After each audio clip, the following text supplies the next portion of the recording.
Hello dear students, welcome back to YB biology classes. आज की class में हम बात करेंगे type study of Fasciola hepatica के बारे में। फैसियोला हिपैटिका को शिप लीवर फ्लूक भी बोला जाता है। इसके अंदर जैसे हम अभी तक जितनी भी टाइप स्टडी पढ़ते आए हैं उसी की तरह इसे डिस्कस करेंगे कि सबसे पहले हम सिस्टमेटिक पोजीशन के बारे में बात करेंगे, then about habitat, then its habits, morphology के बारे में बात करेंगे कि कैसा इसकी जो मॉर्फोलॉजिकल फॉर्म है, जो जो हमें मॉर्फोलॉजी में इसके दिखेंगी, उन सब चीज़ों के बारे में हम डिस्कस करेंगे। देन इसकी बॉडी वॉल कैसी है उसके बारे में पूरा डिस्कशन होगा। देन डाइजेस्टिव सिस्टम, उसका डायग्राम देखेंगे कैसा है डाइजेस्टिव सिस्टम। उसके बाद में respiratory system, excretory system, nervous system, sense organ, इन सब के बारे में थोड़ी थोड़ी बात करके और लास्ट में हम reproduction and development and life history को कंप्लीट डिस्क्राइब करेंगे। तो चलिए स्टार्ट करते हैं विद सिस्टमेटिक पोजीशन। तो जो फाइलम है वो फैसियोला हिपैटिका कौन सी फाइलम से बिलोंग करता है? प्लेटीहेलमिन्थिस से। ये क्लास ट्रिमेटोडा से बिलोंग करेगा। इसका ऑर्डर है डाइजीनिया और ये फैसिलियोडी फैमिली से ये बिलोंग करेगा। जीनस है इसका फैसियोला एंड स्पीसीज हम पढ़ेंगे हिपैटिका। हैबिटेट के बारे में बात करें तो ये कॉस्मोपॉलिटन है, वहाँ पे जहाँ पर जो शिप एंड गोट मिलेंगे क्योंकि ये इनके प्राइमरी होस्ट है।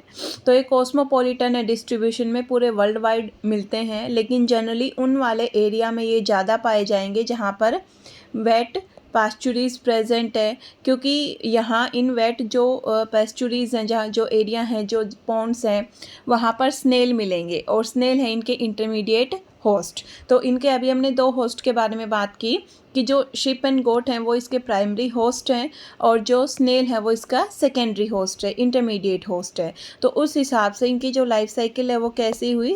डाइजेनेटिक लाइफ साइकिल हुई। तो डाइजेनेटिक फ्लूक है, अपनी जो लाइफ साइकिल है उसे दो होस्ट के अंदर कंप्लीट करते हैं, स्नेल में और शिप या फिर गोट के अंदर। जो इनके लार्वल फॉर्म है, जैसे हम 5 लार्वल फॉर्म पढ़ेंगे, उनमें से 2 या 3 लार्वल फॉर्म स्नेल के अंदर अपनी लाइफ की डेवलपमेंट करते हैं। उसके अलावा शिप एंड गोट के अंदर इसके अडल्ट रहेंगे। अडल्ट इनकी जो लार्ज बाइल डक्ट है उसके अंदर एज एन एंडोपेरासाइट रहेंगे और ये दूसरे मैमल्स में भी मिलते हैं, जैसे कि कैटल है, हॉर्स है, डॉग्स है, मंकी है, एलिफेंट है, मैन है। जो इसकी लार्वल स्टेजेस है वो फ्रेश वाटर स्नेल के अंदर, जो जिसका जीनस लिम्निया या फिर प्लेनोरबिस है, उसके अंदर इसकी लार्वल स्टेजेस मिलेंगी। सारी नहीं मिलती, 5 में से 5 की नहीं मिलेंगी।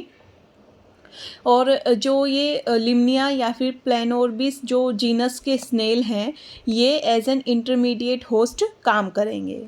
देन हम बात करें हैबिट्स के बारे में, तो इसकी लोकोमोशन, इसके अंदर ऐसी कोई ऑर्गन प्रेजेंट नहीं होता लोकोमोशन के लिए। लोकोमोटरी ऑर्गन यहाँ पर एब्सेंट हैं क्योंकि ये पैरासिटिक मोड ऑफ लाइफ में रहते हैं, तो इन्हें इतनी ज़्यादा मूवमेंट करने की ज़रूरत नहीं पड़ती। जो लोकल रिगलिंग मूवमेंट है ये अपनी मस्कुलर कॉन्ट्रैक्शन से भी कर लेते हैं। तो आराम से इनका जितना इनका काम है इधर उधर थोड़ा सा मूव करने का, वो इनकी मस्कुलर कॉन्ट्रैक्शन से पूरा हो जाता है।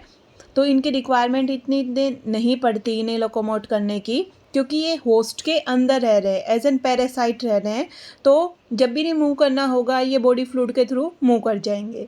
रेस्पिरेशन की बात करें तो these are anaerobic in respiration because they live in oxygen deficient environment. जो बाइल डक्ट है वहाँ पर ऑक्सीजन नहीं है, इस वजह से ये अनएरोबिक है। रेस्पिरेशन में ये ऑक्सीजन का इन्हें रिक्वायरमेंट नहीं पड़ती। इनके अंदर जो ग्लाइकोजन है वो ब्रेक डाउन होगा into fatty acid, CO2 and energy के अंदर। फीडिंग की बात करें तो ये होलोजोइक मैनर में फीड करते हैं on bile, blood, lymph and epithelial cells of bile duct. कि जो बाइल डक्ट है उसकी एपिथेलियम सेल के साथ में ये बाइल पे, ब्लड पे, लिम्फ पे फीड करेंगे होलोजोइक मैनर में। Ingestion is by sucking action of muscular pharynx while digestion is intercellular. कि जो डाइजेशन है वो इंटर सेलुलर की एक्स्ट्रा सेलुलर की सेल के बाहर होगा गट में, और ये किसी भी फूड पार्टिकल को, बाइल को, ब्लड को, लिम्फ को कैसे एनगल्फ करेंगे, कैसे अपने अंदर लेते हैं। तो जो इनका जो मस्कुलर फेरिंग्स है उसी के साथ में जो ओरल सकर है, वो जैसे वैक्यूम क्लीनर अपने अंदर चीज़ों को सक करता है, उसी तरीके से एक सक्शन प्रेशर लगा के चीज़ों को अपने अंदर सक करते हैं। रिप्रोडक्शन, दीज आर बाइसेक्सुअल, दोनों जो सेक्स ऑर्गन है वो एक ही ऑर्गेनिज्म में मिलेंगे। फर्टिलाइजेशन क्रॉस भी हो सकता है और सेल्फ फर्टिलाइजेशन भी हो सकता है। इंटरनल फर्टिलाइजेशन होगा कि मदर की बॉडी के अंदर ओवा एंड स्पर्म मीट करेंगे। जो फीमेल है वो ओविपेरस है, वो एग ले करेगी in the form of egg capsule. Development है, काफ़ी कॉम्प्लिकेटेड है। इनडायरेक्ट डेवलपमेंट है क्योंकि इसके अंदर बहुत सारे लार्वल फॉर्म मिलेंगी, लार्वल मल्टीप्लिकेशन देखने को मिलेगा, और एक डिलेड पॉलीएम्ब्रियोनी। ये लार्वल मल्टीप्लिकेशन क्या है, डिलेड पॉलीएम्ब्रियोनी क्या है, ये अभी आगे जब हम रिप्रोडक्शन एंड लाइफ हिस्ट्री को डिस्क्राइब करेंगे तब इन्हें अच्छे से समझेंगे, और ये काफ़ी इंपॉर्टेंट आते हैं, 1 या 2 नंबर के क्वेश्चन बनता है इस पर।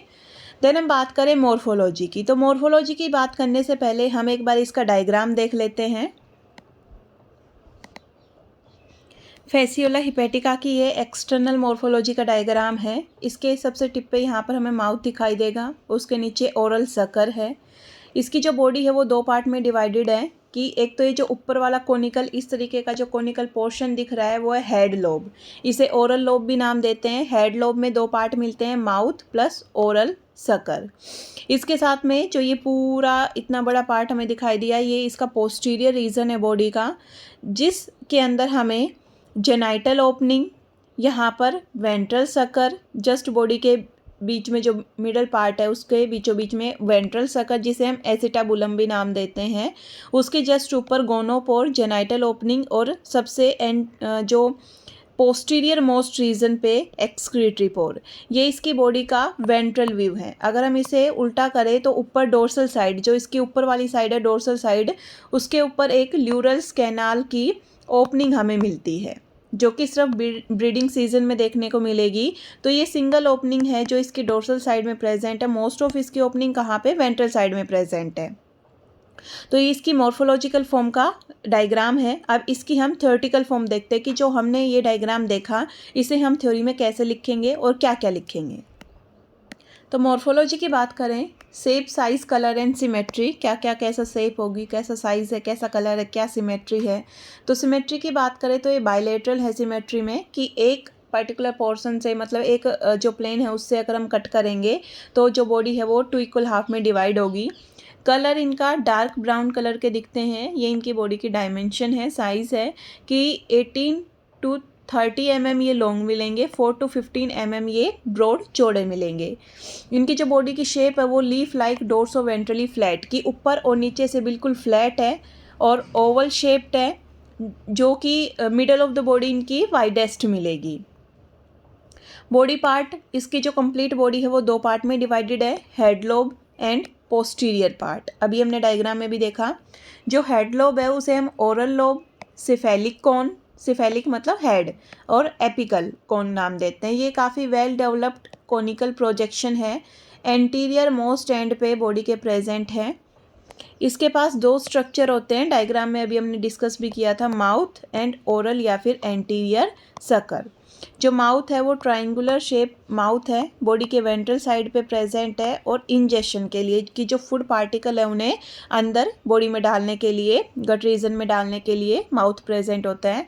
कप शेप्ड ओरल सकर है, माउथ को सराउंड करके रखता है और एडेशन एंड इंजेक्शन में ये हेल्प करता है कि बॉडी को एक किसी सरफेस से चिपकाने में, और जो फूड पार्टिकल हैं उन्हें माउथ के अंदर लेने में ये हेल्प करेगा, इंजेक्शन में हेल्प करता है।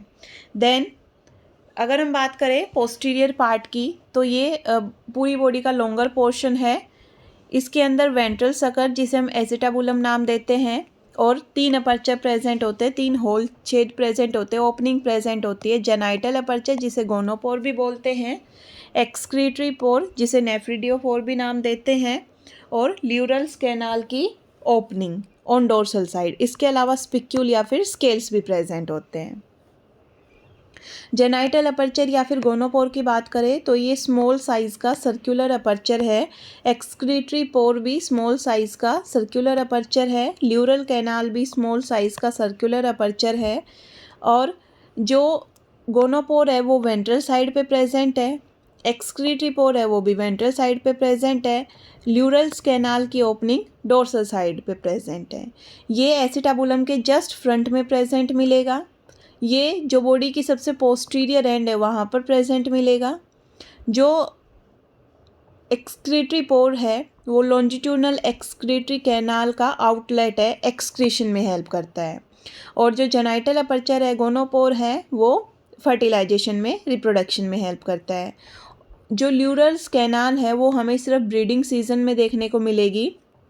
और डोर्सल साइड में जो बॉडी का मिडल पोर्शन है वहाँ पर जस्ट फ्रंट में प्रेजेंट होती है। स्पिन्यूल या फिर स्केल्स की बात करें तो ये बहुत सारे minute backwardly directed cuticular projection है, क्यूटिकल से निकली हुई प्रोजेक्शन है जो कि ऐसे बॉडी पे ऐसे पीछे की ओर डायरेक्टेड मिलेंगी। ये हेल्प करती हैं फ्लूक को किसी भी सरफेस से अटैचमेंट में, अडेशन में to the wall of bile duct of host, कि होस्ट की जो बाइल डक्ट है जहाँ पे ये रह रहे हैं उसकी दीवार के साथ में एडेशन में चिपकने में हेल्प करती हैं ये स्केल या फिर स्पिन्यूल। तो ये इसकी एक्सटर्नल मोर्फोलॉजी हुई, ये हमें पूरा लिखना है, इसका डायग्राम भी ड्रॉ करना है। फिर हम बात करें बॉडी वॉल की तो ये ट्रिप्लोब्लास्टिक है, क्यूटिकल, मस्कुलेचर एंड मीजनकाइम से बनी हुई है इसकी बॉडी वॉल। जो क्यूटिकल है वो सबसे outer most thick, tough and homogeneous layer है। ये स्केलरो प्रोटीन की बनी हुई मिलेगी, नॉन काइटिनियस है नेचर में। इसके ऊपर बहुत सारे स्पिन्यूल या फिर स्केल्स प्रेजेंट मिलेंगे। ये एज एन रेजिस्टेंट लेयर काम करती है जो कि होस्ट की बॉडी के डाइजेस्टिव एंजाइम को सहन कर सकती है। डाइजेस्टिव एंजाइम के अगेंस्ट ये रेजिस्टेंट है, कि जो डाइजेस्टिव एंजाइम है होस्ट की बॉडी के वो इस फ्लूक का कुछ भी नहीं बिगाड़ सकते बिकॉज ऑफ दिस क्यूटिकल। तो ये प्रोटेक्टिव है फंक्शन में। क्यूटिकल है वो मीजनकाइमल सेल्स सीक्रेट करेंगी। तो जो मीजनकाइमा के अंदर जो मीजनकाइमल सेल्स है वो इस क्यूटिकल को सीक्रेट करती हैं। मस्कुलर की बात करें, मस्कुलेचर की बात करें तो 3 टाइप की यहाँ पर मसल हमें देखने को मिलेंगी।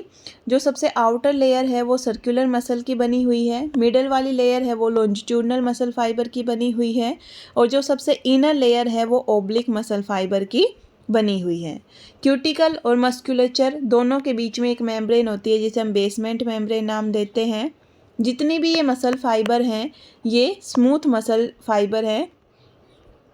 मीजनकाइम है, मीजोडर्मल कनेक्टिव टिश्यू है, बहुत सारे नंबर में मिलेंगे, लार्ज साइज के हैं, लूजली अरेंज्ड यूनिन्यूक्लिएटेड या बाईन्यूक्लिएटेड मीजनकाइमल सेल्स अरेंज्ड मिलती है एक सिंगल रो में मस्कुलेचर के जस्ट नीचे। और जो मीजनकाइम है वो क्या सीक्रेट करता है, क्यूटिकल को।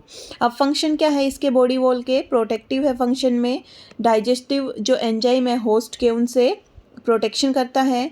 जो स्पिन्यूल और जो सकर्स है वो पैरासाइट को होस्ट की बॉडी वॉल के साथ में एडेशन में, अटैचमेंट में काम करती है।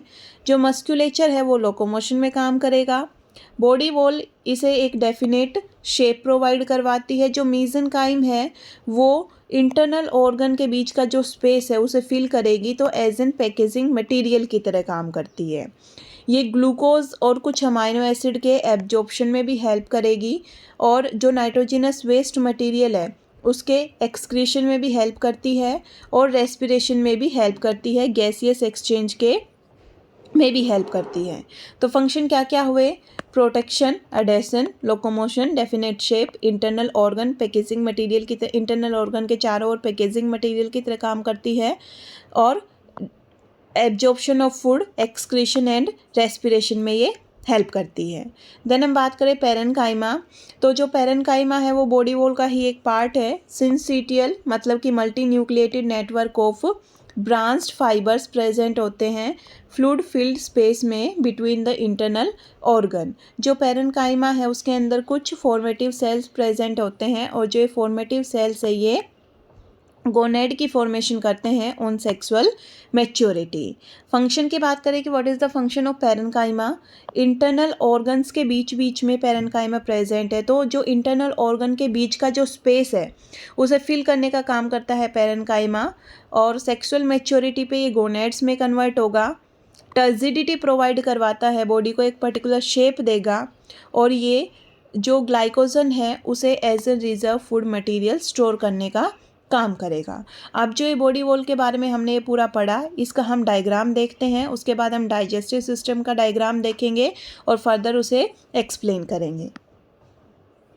ये बॉडी वॉल का डायग्राम है जिसमें ये स्पिन्यूल दिख रहा है, पोर कैनाल, ये टेग्यूमेंट क्यूटिकल के अंदर पिनोसाइटिक वेसिकल्स, ऊपर ऐसे माइक्रोविलाई सरफेस एरिया को बढ़ाने के लिए, एंडोप्लाज्मिक कैनाल, बीच बीच में माइटोकॉन्ड्रिया प्रेजेंट है, इस क्यूटिकल को सीक्रेट करती है ये मीजनकाइमल सेल। ये जो मीजनकाइमल सेल है ये इस क्यूटिकल को सीक्रेट करेंगी।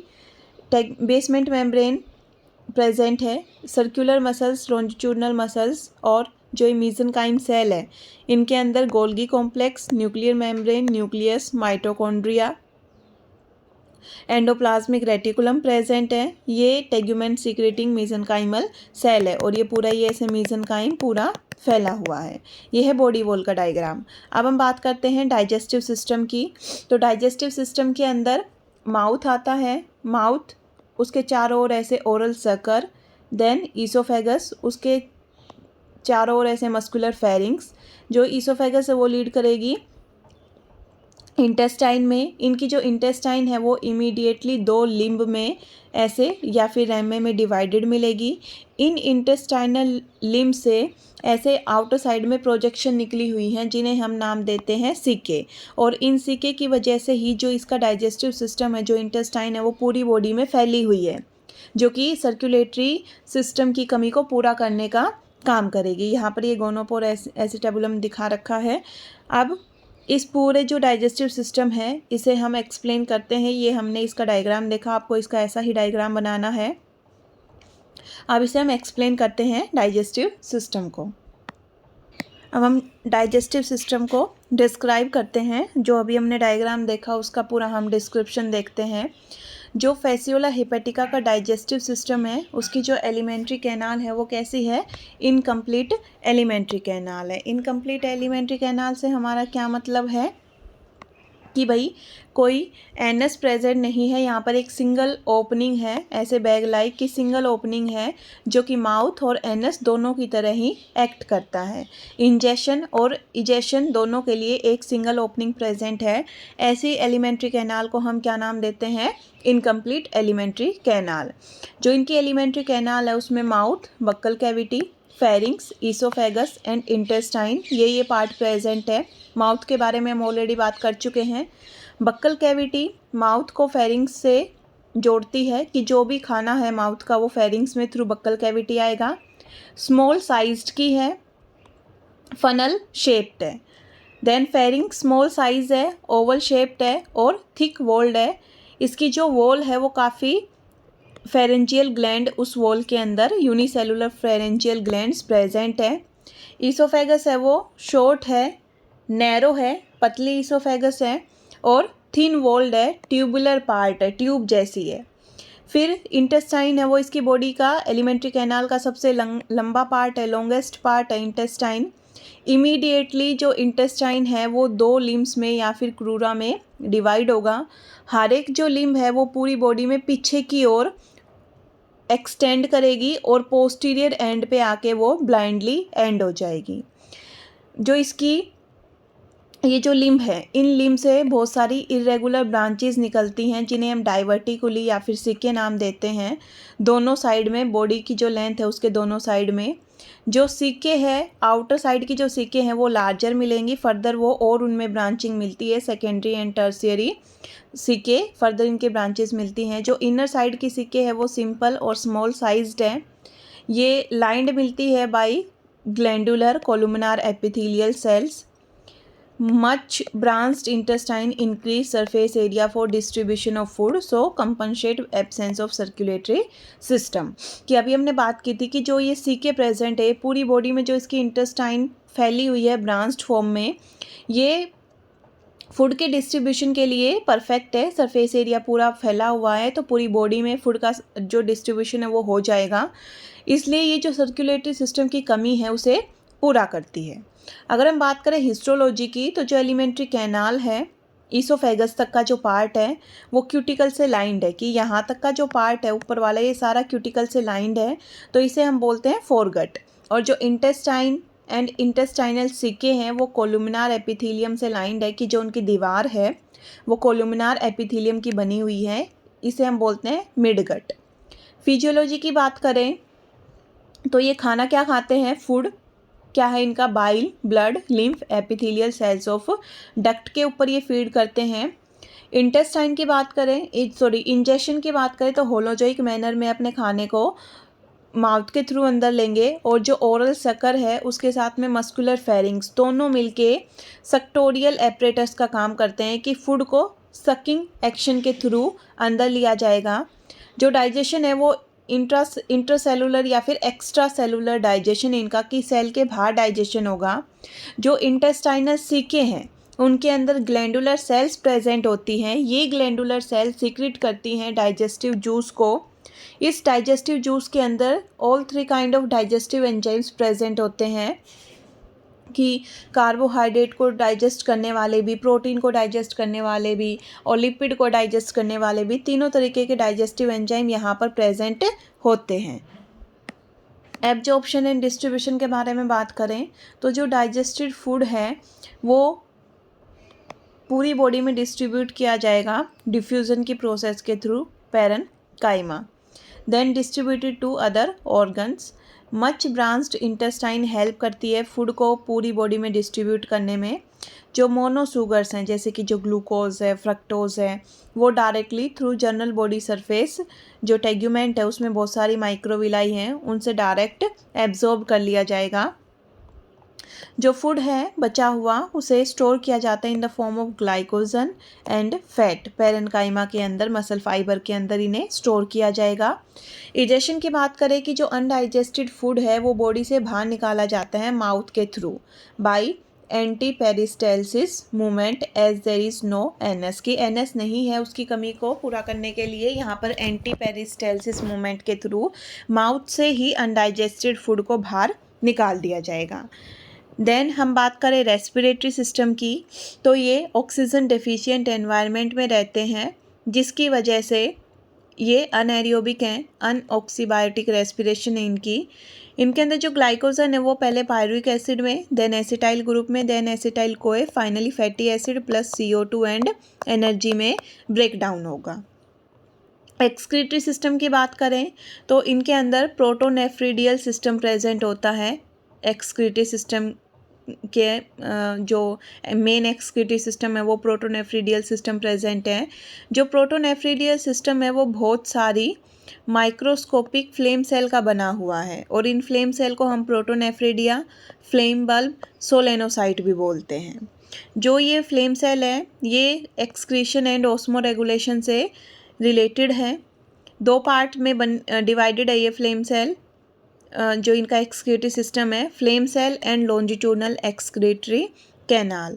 फ्लेम सेल है वो मॉडिफाइड मीजनकाइमल सेल है, कि जो मीजनकाइम सेल है उनके मॉडिफिकेशन से ही फ्लेम सेल बनती है।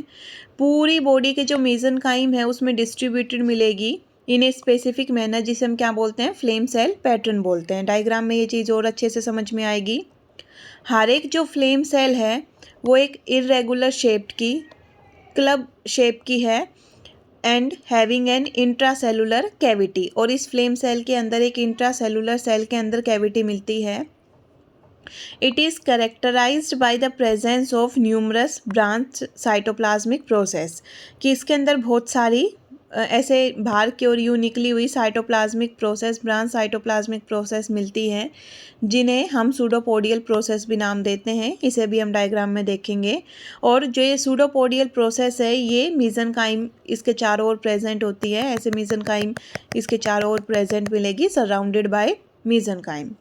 To increase surface area of absorption of waste, कि जो वेस्ट है उसके एब्जॉर्प्शन को बढ़ाने के लिए, सरफेस एरिया को बढ़ाने के लिए साइटोप्लाज्म ऐसा सीधा ना होके ऐसी बहुत सारी साइटोप्लाज्मिक प्रोसेस निकली हुई है, सूडोपोडियल प्रोसेस निकली हुई है बहुत सारे नंबर में एक फ्लेम सेल के अंदर, ताकि जो सरफेस एरिया है उसे बढ़ाया जा सके, मैक्सिमम अमाउंट में वेस्ट को एब्जॉर्ब किया जा सके, बॉडी से बाहर निकाला जा सके। इसके अंदर जो न्यूक्लियस है वो ओवल एंड एक्सेंट्रिक न्यूक्लियस है, सेंटर में प्रेजेंट नहीं होता, सेंटर से थोड़ा सा हटके प्रेजेंट होगा। वैक्यूलेटेड साइटोप्लाज्म है कि जो साइटोप्लाज्म है उसके अंदर वैक्यूल्स प्रेजेंट है। साइटोप्लाज्मिक बेसल ग्रेन्यूल की पूरी लाइन मिलती है। बंडल ऑफ लॉन्ग सीलिया मिलेंगे which are hanging in cavity. Beating of this cilia gives the appearance of flickering of flame of a candle, so called flame cell. इनका flame cell नाम क्यों पड़ा कि जैसे जो हमारी कैंडल है उसकी जो ये फ्लेम है, ये फ्लेम फ्लिकर करती है, ऐसे ऊपर नीचे करती है हवा की वजह से। तो जैसे ये फ्लेम की फ्लिकरिंग दिखती है वैसे ही जब ये इनके सीलिया मूव करते हैं फ्लेम सेल के, तो उनके अंदर भी ऐसी कैंडल जैसी फ्लिकरिंग पैटर्न नज़र आता है। इस वजह से हम इन्हें क्या नाम देते हैं, फ्लेम सेल नाम देते हैं। देन इसका दूसरा पार्ट है, उसमें लॉन्जिट्यूडनल एक्सक्रीटरी कैनाल प्रेजेंट है कि जो फ्लेम सेल की जो इंट्रासेलुलर कैविटी है वो ओपन अप होगी इंटरसेलुलर एक्सक्रीटरी कैपिलरीज में। एक्सक्रीटरी कैपिलरीज ओपन अप होंगी लार्ज कलेक्टिंग ट्यूब्यूल में। जो लार्ज कलेक्टिंग ट्यूब्यूल है वो एक लार्ज डक्ट एक्सक्रीटरी ट्यूब के अंदर ओपन अप होगी। जो ये एक्सक्रीटरी ट्विग्स है वो आपस में मिलके एक्सक्रीटरी वेसिकल बनाएंगी। जो एक्सक्रीटरी वेसिकल है वो एक्सक्रीटरी ट्रंक के अंदर ओपन होगी। जो ये ट्रंक है ये नंबर में 4 मिलते हैं, 2 डोर्सल साइड में और 2 वेंट्रल साइड में। जो ये एक्सक्रीटरी ट्रंक है 4, ये चारों के चारों ओपन होंगे एक लार्ज साइज़ की लॉन्जिट्यूडनल एक्सक्रीटरी कैनाल या फिर ब्लैडर के अंदर। जो ये लॉन्जिट्यूडनल एक्सक्रीटरी कैनाल है ये पूरी बॉडी में स्ट्रेट लाइन की तरह, मिड डोर्सल लाइन की तरह पूरी बॉडी में प्रेजेंट होगी और इसकी पूरी लेंथ पे ये रिसीव करती रहती है नंबर ऑफ एक्सक्रीटरी टंक को from the rest of the body and finally it opens out by A small circular excretory पोर, जिसे हम नेफ्रिडियोपोर भी बोलते हैं, present on mid ventral side of posterior end of body. कि जो ये एक्सक्रीटरी कैनाल है, जो ब्लैडर है, वो पूरी बॉडी से ऐसे जितनी भी एक्सक्रीटरी ट्रंक है उन्हें रिसीव करेगा और लास्ट में जाके एक्सक्रीटरी पोर नेफ्रिडियोपोर के थ्रू बॉडी से बाहर निकल जाएगा। और जो एक्सक्रीटरी पोर है वो हमने उसकी लोकेशन देखी थी कि ये मिड वेंट्रल साइड में पोस्टीरियर एंड ऑफ बॉडी पे प्रेजेंट होता है। फिजियोलॉजी की बात करें तो जो फ्लेम सेल्स है वो एक्सक्रीटरी या फिर excretory as well as osmoregulatory in function है। जो साइटोप्लाज्मिक प्रोसेस है फ्लेम सेल की, एक्सक्रीटरी कैपिलरीज है, एक्सक्रीटरी ट्यूब्स है, ये फैटी एसिड को पेरेन्काइमा से एक्सट्रैक्ट करने का काम करेंगी, निकालने का काम करेंगी। जो फ्लेम सेल की जो सीलिया हैं उनके बीटिंग की वजह से, उनके मूवमेंट की वजह से वो आउटवर्ड बीट करेंगी और आउटवर्ड फ्लो ऑफ वेस्ट को मेंटेन करेंगी ताकि जो वेस्ट है वो ब्लैडर के थ्रू लॉन्जिट्यूडनल एक्सक्रीटरी कैनाल के थ्रू एक्सक्रीटरी पोर से बॉडी से बाहर निकले। तो जो भी हमने ये पूरा पढ़ा एक्सक्रीटरी सिस्टम, इसका अब हम डायग्राम देखते हैं। फ्लेम सेल का एक्सक्रीटरी सिस्टम का हम डायग्राम देखते हैं।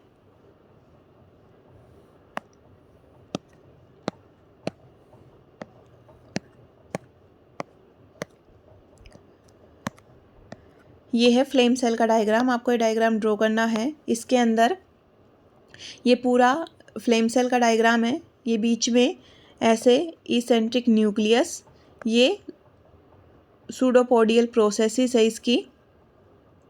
वैक्यूलेटेड साइटोप्लाज्म है, ये वैक्यूल्स हैं, ये इसका साइटोप्लाज्म है। ये बेसल ग्रेन्यूल्स हैं, इन बेसल ग्रेन्यूल से ये स्टफ्ड ऑफ सीलिया निकला हुआ है ल्यूमन के अंदर। ये फ्लेम सेल का डायग्राम है, ये ट्यूब्यूल है। देन ये पूरा ट्यूब्यूल बता रखा है कि पूरा पाथवे बता रखा है कि ये फ्लेम सेल, इन फ्लेम सेल से जो एक्सक्रीटरी वेस्ट है वो आएगा कैपिलरी डक्ट के अंदर। ये कैपिलरी डक्ट है, ये कलेक्टिंग ट्यूब्यूल में खुलेंगी। कलेक्टिंग ट्यूब्यूल ओपन अप होती है ट्विग्स के अंदर, ट्विग्स खुलती हैं एक्सक्रीटरी वेसिकल के अंदर। Excretory vesicle, excretory trunk 4 present होते हैं और जो ये एक्सक्रीटरी ट्रंक है ये एक्सक्रीटरी कैनाल के अंदर, जो एक्सक्रीटरी कैनाल है वो बॉडी से बाहर एक्सक्रीटरी पोर के थ्रू खुलेगी। और आपको ये वाला डायग्राम भी बनाना है जिसमें पूरा जो एक्सक्रीटरी सिस्टम है वो दिखा रखा है कि जैसे ये टिप पे जो छोटे छोटे से हमें गोल गोल से नज़र आ रहे हैं, ये क्या है, ये है फ्लेम सेल। और इन फ्लेम सेल से फिर वो एक्सक्रीटरी कैपिलरी, फिर excretory canal, tubule, twig, trunk, longitudinal excretory canal ऐसे बॉडी के बीच में, ये पूरा आपको एक डायग्राम में रिप्रेजेंट करके दिखाना है। जो लॉन्जिट्यूडनल एक्सक्रीटरी कैनाल है, इसकी जो वॉल है वो non ciliated epithelial cuboidal epithelium की बनी हुई वॉल है। और लास्ट में ये जो एक लॉन्जिट्यूडनल एक्सक्रीटरी कैनाल है वो ओपन अप होती है एक्सक्रीटरी पोर के थ्रू बॉडी से बाहर। अब हम जो नर्वस सिस्टम है एक बार उसका डायग्राम और देखें फैसियोला हेपेटिका के नर्वस सिस्टम का। तो यहाँ पर ये इसके सेरिब्रल गैंग्लियन है। जो ये सेरिब्रल गैंग्लियन है ये इस रिंग से कनेक्टेड है।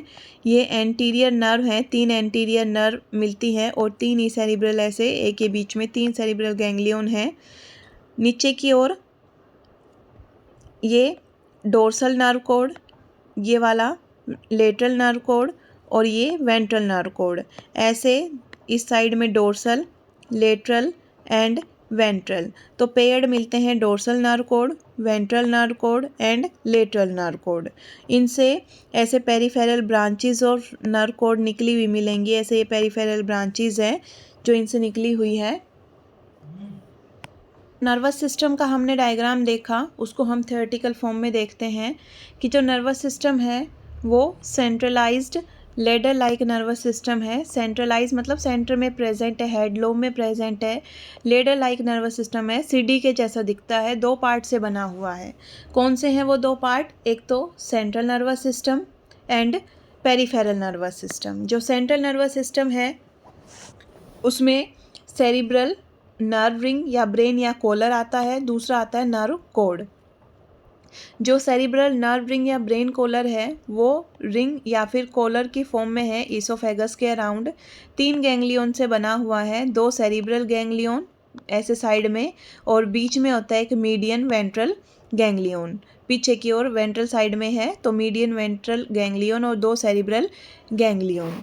नर्व कोड से 3 लॉन्जिट्यूडनल नर्व कोड अराइज होंगी हर एक सेरिब्रल गैंग्लियन से, 1 डोर्सल, 1 वेंट्रल एंड 1 लेटरल। ये जो सिर्फ लेटरल वाली है ये पूरी बॉडी में नीचे तक पोस्टीरियर एंड तक एक्सटेंड करती है, बाकी दोनों डोर्सल और वेंट्रल बीच में ही बॉडी के रुक जाती हैं, मिडल ऑफ बॉडी तक आते आते सिर्फ लेटरल वाली ही पोस्टीरियर एंड तक एक्सटेंड करेगी। जो 2 लेटरल नर्व कोड हैं वो आपस में एक दूसरे से इंटरकनेक्टेड मिलती हैं बाय ट्रांसवर्स नर्व कोड्स। जैसे ये ऐसे लेटरल नर्व कोड, बीच बीच में इनके ट्रांसवर्स नर्व कोड, तो ये लेडर लाइक सीढ़ी के जैसी अपीरियंस देती है। जो पेरिफेरल नर्वस सिस्टम है, हर एक जो सेरिब्रल गैंग्लियन है उससे 3 एंटीरियर नर्व निकलेंगी जो कि एक्सटेंड करेंगी फॉरवर्ड आगे की ओर और हेड लोब के अंदर अपनी सप्लाई देंगी, ओरल सकर को अपनी नर्व सप्लाई देंगी। जो पेरिफेरल नर्वस सिस्टम में जो नर्व्स हैं वो पूरी बॉडी में अपनी सप्लाई देती हैं अलग अलग बॉडी ऑर्गन को। फिर हम बात करें सेंस ऑर्गन की, तो भैया हमें पता है ये एंडोपैरासिटिक हैबिटेट में रहते हैं, तो वेल प्रोटेक्टेड एनवायरनमेंट में रहते हैं, तो ये एनवायरनमेंट के स्टिमुलाई से इतने ज़्यादा अफेक्टेड नहीं होते, तो इन्हें ऐसे कोई ज़रूरत नहीं है स्पेशल सेंस ऑर्गन की। इनके अंदर सिर्फ टेंगो रिसेप्टर, टच के रिसेप्टर प्रेजेंट होते हैं जो कि इनकी पूरी बॉडी के सरफेस एरिया पे और ख़ासकर सकर्स के पास में डिस्ट्रीब्यूटेड मिलते हैं टेंगो रिसेप्टर। इन टेंगो रिसेप्टर से group of nerve fibre arise होते हैं और जो नर्व फाइबर का जो ग्रुप है वो एक बल्ब लाइक एंडिंग में एंड होता है which give a sensory hair to surface, जिसके ऐसे बल्ब लाइक एंडिंग और ऊपर एक ऐसे सेंसरी हेयर, इस टाइप के टेंगो रिसेप्टर प्रेजेंट होते हैं। टेंगो मिनी टच, ये टेक्टाइल टच के रिसेप्टर हैं जो कि टच के लिए काफ़ी सेंसिटिव है। आज इस वीडियो में हम इतना ही करेंगे। Reproductive system and life history, जिसके अंदर male reproductive system, female reproductive system, पूरे का डायग्राम, पूरे का डिस्क्रिप्शन, पूरे पार्ट डिस्क्राइब करेंगे male and female reproductive system का। देन डेवलपमेंट कैसे होती है, कैसे कोपुलेशन होगा, कैसे फर्टिलाइजेशन होगा, capsule formation, capsule laying, capsule के अंदर कैसे डेवलपमेंट होता है, जाइगोट कैसे लार्वल जो डिफरेंट लार्वल फॉर्म है उसमें कन्वर्ट होगा, इनकी लाइफ हिस्ट्री कैसे चलती है, पूरा हम इनकी different kind of larval form और जो इनकी पैरासिटिक अडेप्टेशन है वो पूरा हम नेक्स्ट वीडियो में डिस्क्राइब करेंगे। Thank you for watching my videos.